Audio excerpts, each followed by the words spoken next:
EMR Shopping Mall grand opening on 10th September in Miapur. Swarnalatha గారు చాలా hit songs పాడిందండి. ఆమె పాడుతుందంటే లేదండి ఆమె చర్చికి వెళ్తుంది, మందిరానికి వెళ్తున్నారు, వాళ్ళు పాడకపోవచ్చు అని చెప్తే అప్పుడు అప్పారావు గారు వచ్చి మా అమ్మని అడిగాను, మీరు పాడండి అమ్మ మళ్ళీ అంటే లేదు లేదు నేను పాడు. 74 లాస్ట్ అమ్మ ఆ రోజు నిర్ణయించుకున్నారు, అంతే అక్కడతో ఫుల్ స్టాప్ పెట్టేశారు. తర్వాత కచ్చరికి క్రిస్టియన్ సాంగ్స్ పాడడానికి విదేశాలలో అక్కడల్లా వెళ్తూ వచ్చేది. అమెరికా కానీ, న్యూజిలాండ్ కానీ, కోవిడ్ కానీ అన్ని దేశాలకు వెళ్తూ వచ్చేది.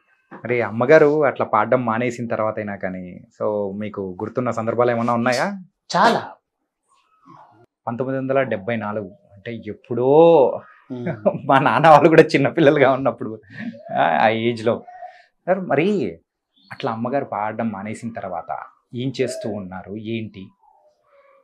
ఆమెకి ఎక్కువ కచేరీకి వెళ్ళేది, కచేరీలకి ఎప్పుడు క్రిస్టియన్ సాంగ్స్ ప్రోగ్రామ్ చాలా బాగా వెళ్ళేది. అది వరకు కూడా ఆవిడ ఎక్కువ పిఠాపురం గారు, మాధవ సత్యం గారు, జిక్కి గారు వీళ్ళందరూ విదేశాలకు వెళ్ళేవాళ్ళు బాగా. సినిమాల్లో పాడలేదు కానీ బయట విదేశాలకు వెళ్ళి బాగా పాడుతూ వచ్చేది. ఓకే. మరి మీరు ఈ ఇండస్ట్రీ సైడ్ రావాలని అనిపించడం కానీ ఎప్పుడు మొదలైంది అసలు? నేను సినిమా రంగంలోకి రావడానికంటే శివశంకర్ మాస్టర్ గారికి మా అమ్మగారికి బాగా పరిచయం. అప్పుడు నేను శివశంకర్ మాస్టర్ లాగానే నేను అలాగున్నానని చెప్పి ఇంట్లోంచి నేను మొట్టమొదటిగా మనకు రాయలసీమలో ఒకాకు వేసుకుంటే అలవాటు నాకు. ఒకాకు వేసుకుంటూ బాగా ఎంటికలు పెంచుకునేవాడిని. ఎంటికలు పెంచుకున్న తర్వాత మా ఇంట్లో మా వాళ్ళు ఎవరు నాతో మాట్లాడేవారు కాదు, మా నాన్నగారు కానీ మా బంధువులు, ఎందుకు వీళ్ళు ఇట్లా మారిపోయాడు అని చెప్పేసి నేను బొంబాయికి వెళ్ళినప్పుడు అప్పుడు అక్కడి నుంచి తీసుకుని వచ్చింది, నాన్న నువ్వు చీర కట్టుకున్నా ఎలాగున్నా ఎట్లున్నా పర్వాలేదురా, నేను చచ్చిపోయేంత వరకు నువ్వు నా దగ్గర ఉండాలని చెప్పి తీసుకొచ్చి గురువుగారు శివశంకర్ మాస్టర్ దగ్గర నాకు డ్యాన్స్ నేర్పించింది. నా మొట్టమొదటి గురువు అమ్మే. తర్వాత గురువు గారి దగ్గర శివశంకర్ మాస్టర్ దగ్గర డ్యాన్స్ నేర్పించిన తర్వాత నాకు పేరు దిలీప్ అని పెట్టారు. అట్లా సినిమాలకు నేను ఆయన దగ్గర నేర్చుకొని ఆల్రౌండర్లు అత్తర్ సాబ్ అనే పాట నేనే చేశాను. అట్లా ఇంకా మీ హిస్టరీలో అంటే అత్తర్ సాహిబు ఆ సాంగ్ కాకుండా ఇంకేం? మేఘమ మరవకి రోజా గారికి అలా చాలా సాంగ్ చేస్తూ వచ్చా. తర్వాత మమ్మీ క్రిస్టియన్గా మారిన తర్వాత ఇప్పుడున్నాయి మగబట్లు. అప్పుడు నేను చీర జాకెట్ కట్టుకునేవాడిని బాగా, ఎక్కడ పోయినా అలాగే ఉండేవాడిని. తర్వాత నేను క్రిస్టియన్గా మారిన తర్వాత ఇంకా ఇవన్నీ మానేస్తూ వచ్చా. చాలా చేశాను నేను, దగ్గర దగ్గర 100 సినిమాలు చేస్తూ వచ్చాను. శిల్షిప్ దగ్గరికి చేస్తూ వచ్చా. ఏది మన జిక్కి గారు పాడారు జానవులే నేర జానవులే శిల్షిప్ దగ్గరికి. మా గురువు గారు శివశంకర్ మాస్టర్ గారికి శిల్పశంకర్ గారికి గొడవ వచ్చింది ఒకసారి. అవాభావాలు ఈ పాటకు డ్యాన్స్ నేర్పించాలంటే శివశంకర్ మాస్టర్ చేయను అన్నాడు. ఎవరు చేస్తారంటే ఆయనే చెప్పాడు. నా దగ్గర నేర్చుకున్న నటరాజు దిలీప్ ఉన్నాడు, ఆయన వెళ్ళి అడగండి. అప్పుడు ఆ పాటకి నేను చేయాల్సి వచ్చింది. ఆ పాటకి జిక్కి పాడారు. అట్లా అది మన ఆదిత్య 369 మూవీలో ఉంటుంది. Okay okay okay. ఇంకా అవి తిప్పడం ఇలాగే వెళ్ళడం ఎవరి వల్ల కాదు, అది గురువు గారు నా వల్ల అయింది, ఇంకెవరి వల్ల కాదు. అట్లా మేమిద్దరం చేస్తూ వచ్చాం. కానీ ఎవరికి తెలియనిది కూడా మీ జీవితంలో ఎన్నో లోటుపాట్లు అనేది కూడా ఉండడం. లోటుపాట్లు అంటే ఇన్ఫాక్ట్ లోటుపాట్లు అనడం కంటే ఏంటంటే ఎత్తుపల్లాలు జీవితం ప్రయాణంలో ఏంటంటే మనం ఎదురైన కష్టాలు కానీ జీవితంలో అన్నీ ఉంటాయి, కష్టాలు ఉంటాయి. అంటే మమ్మీ ఉన్నప్పుడు నాకు ఎప్పుడు కష్టం అంటే తెలియదు నాకు. మమ్మీ బతికునే దినాల్లో ఒకేళ నేను అంటే నేను 16 సంవత్సరాలకే బాగా చిన్నప్పుడు నేను లాస్ట్ కొడుకును అందరికంటే. ఎంతమంది సార్ మొత్తం? మేము 9 మంది అమ్మకి. 9 మంది? ఓకే. పెద్దోడు యాక్టర్ ఆనందరాజు గారు, గజ. మగపిల్లల పెద్దవాడు ఆయన, అక్క పెద్దది. తర్వాత నేను, మిగతా వాళ్ళంతా అమెరికాలో డాక్టర్స్ వాళ్ళు. ఇంకా నేను లాస్ట్. ఎందుకు నేను ఒక 16 సంవత్సరాల వయసు వచ్చేకల్లా నా ఆవాభావాలు, నా నడక, తర్వాత నా మాట తీరు, ఐబ్రోస్ పెట్టుకోవడం, బొట్టు పెట్టుకోవాలని ఆశ అలాగే నేను బొంబాయికి వెళ్ళిపోయా. బొంబాయికి వెళ్ళిన తర్వాత ఒక నెల వరకు మా ఇజ్రాయల్తో కలిసి నేను భిక్షాటం చేస్తూ వచ్చా. మమ్మీ వచ్చింది, నాన్న నువ్వు ఎలాగన్నా ఉంటారా. అప్పటికి నాతో ఎవరు మాట్లాడేవారు కాదు, మా నాన్నగారు కానీ మా బంధువులు కానీ ఎవరు. అంటే ఇంకా మన రాయలసీమ అంటే తెలుసు కదా, ఇడు తేడా అనే భావాలు ఉంటాయి. అవన్నిటికి నేనేం పట్టించుకునేవాడిని కాదు, కానీ మమ్మీ తీసుకొని వచ్చేసి ఇంటికి. కానీ ఎలా వెతుక్కుంటూ వచ్చారు మీ దగ్గరికి? అక్కడ పన్నమ్మ అని ఒక ఆమె, మా గురువు గారు పన్నమ్మ అని, చాలా మంచిది ఆమె. అవన్నీ నాకు ఆమె దగ్గర తెలిసిపోయింది. వాళ్ళు వచ్చి తీసుకుని వచ్చింది. అంటే సమాజంలో విలువ ఉండదు. అమ్మకు మంచి పేరు ఉంది. స్వర్ణలత అంటే చాలా 200 ఎకరం పొలము, ఎనుములు ఉన్నాయి, తర్వాత లారీలు ఉన్నాయి. చాగలమర్ల మా తాత పేరంటే రామసుబ్బన్న, భోగం సుబ్బన్న అంటే తెలియని వాళ్ళు అంటూ లేరు. ఏం పేరు సార్? సుబ్బన్న. సుబ్బన్న అంటే తెలియని వాళ్ళంటూ లేరు. మా తాతగారే. ఆయన బిజినెస్ చేశాడు. మొట్టమొదటిగా యాపకాయల వ్యాపారం చేశాడు. తర్వాత హోటల్ బిజినెస్ పెట్టాడు పొద్దుటూరులో.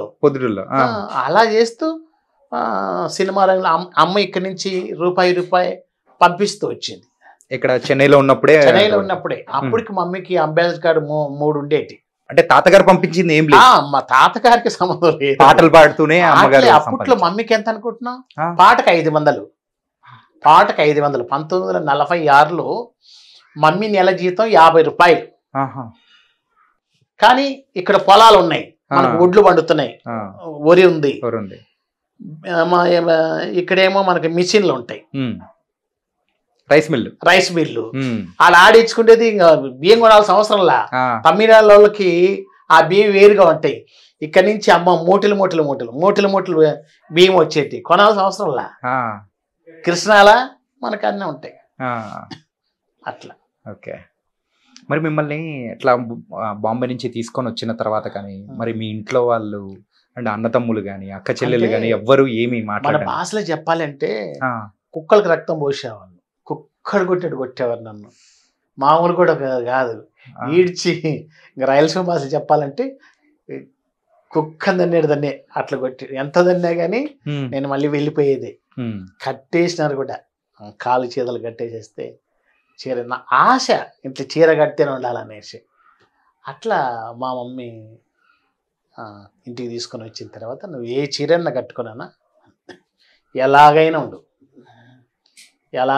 ఎట్లన్నా ఉండు. అయితే మొత్తానికి మాత్రం మా మమ్మీ క్రిస్టియన్గా మారిన తర్వాత నేను కూడా అప్పుడు నేను క్రిస్టియన్గా మారిన తర్వాత ఈ చీర కట్టడం, ఈ నగలు,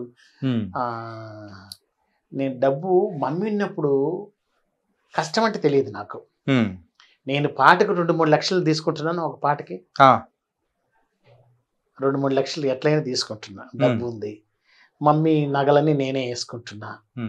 డబ్బా నా కష్టం అంటే ఏం తెలియదు నాకు. కావాల్సినంత ఉంది, ఎందుకంటే తాతగారి సైడ్ నుంచి అమ్మగారి దగ్గర మీరు సంపాదించి నేను సంపాదిస్తున్నా.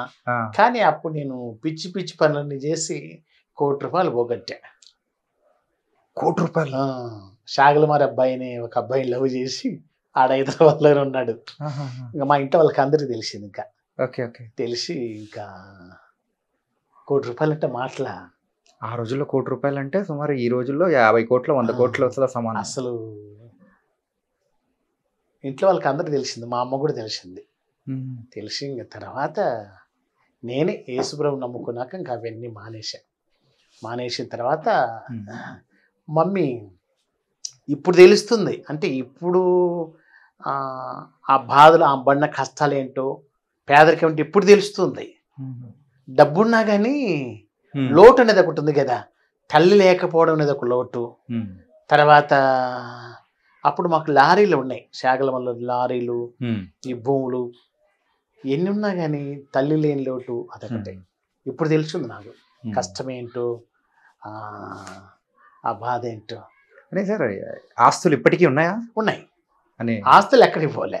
కాకపోతే కొన్ని నేను చెప్పాను కదా, పుట్టినప్పుడేమో అన్నదమ్ములు పెరిగి దాయాదులు, దాని విషయంలో మనం ఇంకా మాట్లాడుకోవాల్సిన అవసరం లేదు. ఎంతమంది టోటల్ అన్నదమ్ములు? మేము మొత్తం 9 మంది, 6 కొడుకులు, 6 కొడుకులు, 3 కూతురు. ఓకే. పెద్ద ఏమో హైదరాబాద్లో ఉంది. ఆమెకు మమ్మీ అప్పట్లోనే ఎకరా తీసి ఇచ్చింది. అప్పుడు ఎయిర్పోర్ట్లో వాళ్ళే శంషాబాద్లో. ఓకే. అప్పుడు ఎకరా తీసి ఇచ్చింది. ఇప్పుడు ఎంత ఉంటుంది? అప్పుడు ఎకరా తీసి ఇచ్చిందంటే ఇప్పుడు ఉంటుంది ఎక్కడ మోహన్ బాబు గారు ఉండే ఏరియా, జానకమ్మ గారు ఉండే ఏరియా. Okay okay. మరి ఈ విషయం చెప్పలేదు మీరు, విషయం గురించి. అది ఈ విషయం అంటే ఎందుకు ఇట్లా పోతున్నాడు అంటే, నేను ఇంక ఉదయం లేస్తాను ఉండను, మా కమిటీ వాళ్ళకి వెళ్తా. అప్పుడు మా అమ్మతో అన్నాడు, ఏమని, ఏమా పాలల్లో విషం వేసి, మనకు ఎనుములు ఉన్నాయి కదా, మాకు లీటర్లు పాలు వస్తుంటాయి, పాలు లాగే అలవాటు నాకు. అప్పుడు అన్నారు అన్న వాళ్ళందరూ అన్నారు, ఏమన్నారంటే, ఏమా నువ్వు పెద్ద సింగర్వి, అన్నయ్య యాక్టర్, మరి మాకు అవమానం కదా, నువ్వు పెద్ద సింగర్, చాలా అవమానకరంగా ఉంటుంది మాకు, ఎందుకైనా మంచిదిలే, కొద్ది రోజులు ఏడ్చి మౌనంగా ఉన్నా, పాలల్లో విషయం వేసి చంపేసి అన్నమాట అన్నాడు. అది నేను విన్నా. విని ఇంకా తర్వాత నేను బొంబాయి పోయి వచ్చి వచ్చిన తర్వాత నేను దేవుని నమ్ముకున్న తర్వాత ఇప్పుడే నేను స్ట్రాంగ్గా ఉన్నా. నేనే అంటే అప్పుడేంటంటే, ఇప్పుడు నా వాచ్ ఇది ₹1,00,000. ఓకే. నా నగలు మా మమ్మీ గారు సంపాదించిన నగలన్నీ నా దగ్గర 3 కేజీల బంగారు నా దగ్గరే ఉంది. అప్పుడు పిచ్చిగా బతికాను, అందుకే ₹1,00,00,000 నష్టం చేసుకున్నా. ఇప్పుడు చాలా మంది అంటారు ఇంటర్వ్యూలో కూడా, నేను ఒక అబ్బాయిని ప్రేమించి, వాస్తవమే, ఒక నపుంసకుడు అన్న తర్వాత, ఒక ఇజ్రా అన్న తర్వాత ఖచ్చితంగా ప్రేమించాలా, పాపం చేయాలా. కానీ నేను యేసుప్రభువుని నమ్ముకున్న తర్వాత తెలియదు నాకు అలాంటివన్నీ. నా సర్వస్వం నా ఏంటంటే, ఒక మనిషిగా మనం పుట్టిన తర్వాత ఆ ఫీలింగ్స్ రావడం అనేది కూడా సర్వసాధారణం. ప్రతి ఒక్కరికి ఆ ఫీలింగ్స్ అనేది వస్తాయి. ఎవరండి నీతిమంతుడిగా ఉండే చెప్పండి, ఎవరున్నారు? నేను చాలా ఇష్టంగా బతుకున్న ఎవరు కష్టం అండి, ఎవరు బతకగలుగుతారు? అంతే. ఇప్పుడు రాయలసీమలో కారం తింటాం, అన్నీ ఉంటాయి, ఈ అలవాట్లు లేని వాళ్ళు కాబట్టి నేను ఒకటే అనుకున్నా, నేను చనిపోయేంత వరకు నేను ఒక వ్యక్తిని ప్రేమించాను, యేసు ప్రభువుని ప్రేమించాను, ఆయన కోరిక బ్రతుకుతున్నా. ఆర్థిక ఇబ్బందులు అంటే ఏం లేవు, ఎక్కడికి వెళ్ళినా కారు ఉంది, బంగారు ఉంది, మా అమ్మగారి ఆస్తి అంతా కొడుకులకి అందరికి బాగా. ఇది ఎప్పుడైపోయింది సార్ సమానంగా పంచడం? ఇదంతా అమ్మగారు పోయిన తర్వాత? లేదు, అమ్మగారు పోయిన తర్వాతనే జరిగింది. పోయిన తర్వాత జరిగినది. ఓకే. బెంగళూరులో కూడా ఇంకొక ఇల్లు ఉంది. అంటే బెంగళూరులో ఎందుకు ఇచ్చారు ఇల్లు అంటే, ఒక తెలుగు ఆమె ఉండి కన్నడలో అంత పర్ఫెక్ట్గా రాజ్ కుమార్తో పాడింది, తర్వాత హిందీలో లతా మంగేష్కర్ గారితో పాడింది, తర్వాత ఏఎం రాజన్ గాయకుడు ఉండేవాడు, జిక్కి హస్బెండ్, ఆయనతో పాడింది, సౌందర్య రాజన్తో పాడింది. కన్నడ తెలుగు ఆమె ఉండి స్పష్టంగా కన్నడ అన్ని పాటలు పాడిందాం. అందుకే కన్నడ ప్రభుత్వం ఒక పెద్ద ఇల్లును పివి శ్రీనివాసరావు గారికి, అమ్మకి రాత్రిపూట రాసిచ్చారు. అప్పుడు అమ్మ ఏం చేసిందంటే, ఇది నా కొడుకులకు అందరికీ అని చెప్పి బెంగళూరుది కూడా అర్పించింది. అట్లా అమ్మగారు నాకు బాగానే చూస్తూ వచ్చారు. కానీ ఇంకా ముందున్న జీవితం ఎట్లా ఉంటుంది అని నాకు తెలియదు, కానీ ఇప్పటికి మాత్రం చాలా ఉన్నా, ఎవరిని అక్కడకుండా నగలన్నీ అలాగే వేసుకుంటా. కానీ బస్సులో ప్రయాణం మాత్రం చెయ్యాలి. కారు ఉంది కాబట్టి కార్లో వెళ్తాను, లేకపోతే విమానంలో వెళ్తాను. And for more videos, please subscribe to iDream. Please subscribe to iDream. Please subscribe iDream. And please subscribe to iDream. For more videos, subscribe to iDream. please like, share and subscribe to the channel. Congratulations, iDream. Subscribe to iDream. Subscribe to iDream. So subscribe to iDream Media. iDream ki iDream team andarki huge congratulations. Please subscribe iDream Media. Please subscribe to iDream. Subscribe iDream. Please subscribe to iDream. iDream అంటే నా కళల ఛానల్ను subscribe చేసుకున్న నోరు తిరుగుతలేదు, మీరైతే గంట గుర్తు కొట్టండి. For more such videos, please subscribe to iDream. Subscribe to iDream. Please subscribe to iDream. Please subscribe iDream Media. Please do subscribe to iDream. Please subscribe to iDream Media. For best entertainment and information, please subscribe iDream. And don't forget to subscribe to iDream.